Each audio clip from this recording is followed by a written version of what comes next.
Um, yeah, I want to put a video, a picture for you, the same man who came today to call me, because he came to impersonate calling me, calling himself names.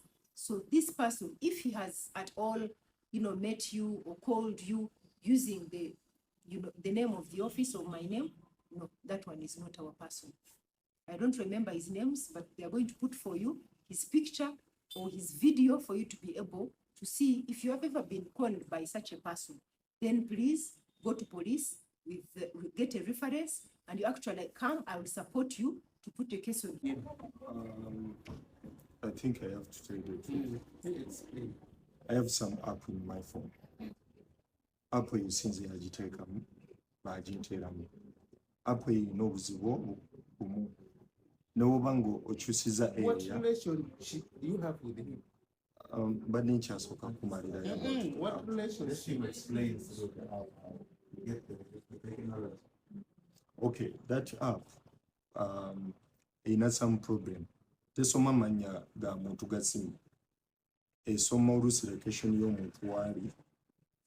Nesoma onyinza okuba nenkubira naye ate ng'amanya geekuleetedde manya maki malala. Oba okiraba. So nange njinamu baginteeramu. In fact nali njagala ogijjamu. Naye app eyo ekyannemiseza eyaginteeramu yangamba alina ogijjamu ng'ajjamu n'ennamba yange gye yakola ki gye yasevingamu. Okiwulira? So kati that problem wemala okwapeninga nga weeri, one day nenkubira ku madamu tulina wano omusango gwe twaleeta ki wano gwa nsonga ya ttaka in Mityana on behalf of my mzee God Chambadde in Mityana. So kakati ne tuba baasamuninga omuntu gwe twawaabira n'ajeema okujja wano. Nensaba omulundi ogwokubiri. Nenzija ne mbagamba naye tusaba baddemu basamuninga omuntu oyo bamuyite. Effujjo lyali mu kkolawa Mityana lingi nnyo.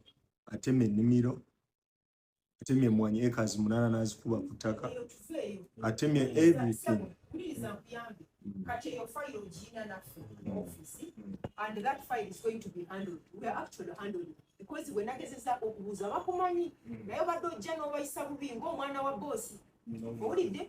Kati ebya file tobyogera. Njagala owulire poliisi why you are impersonating, why you came and started intimidating my security people. Okay. Ekyo kye njagala kyenva mpita poliisi babeerewo.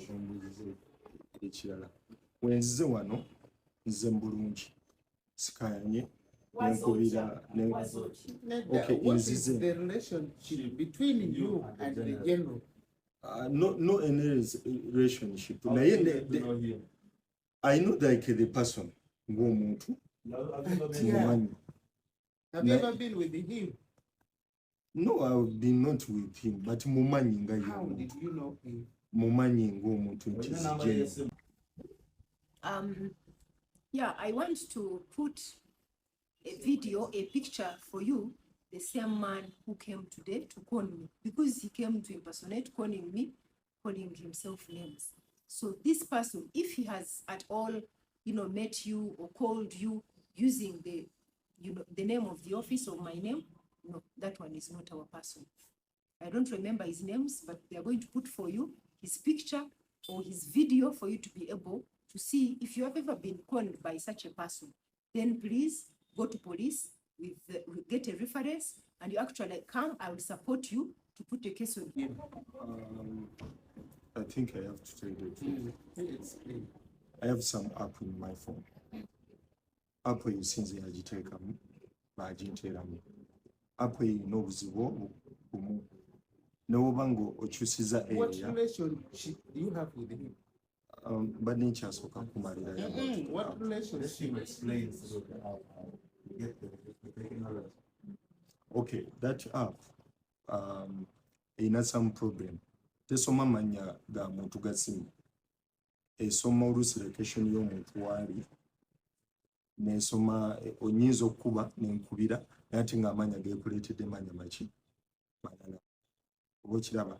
So nange njinamu baginteeramu. In fact nali njagala ogijjamu. Naye app eyo ekyannemiseza eyaginteeramu yaŋŋamba alina ogijjamu ng'ajjamu n'ennamba yange gye yakola ki gye yasevingamu okiwulira.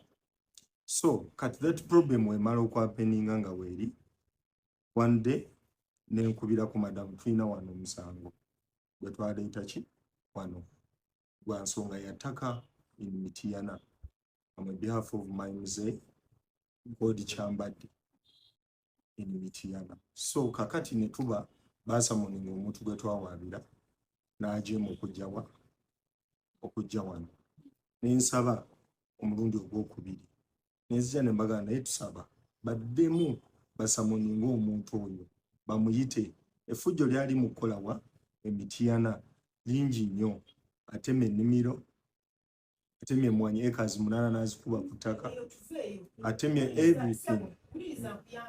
Kati eyo file ogiyina naffe mu office and that file is going to be handled. We are actually handling because we nagezezaako okubuuza bakumanyi naye obadde ojja n'obayisa bubi ng'omwana wa boosi. Owulidde kati ebya file tobyogera, njagala owulire poliisi why you are impersonating, why you came and started intimidating my security people.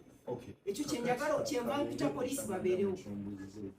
Ekirala wenzize wano nze bulungi sikayanye nenkubira Okay, what is the relationship between you and the general?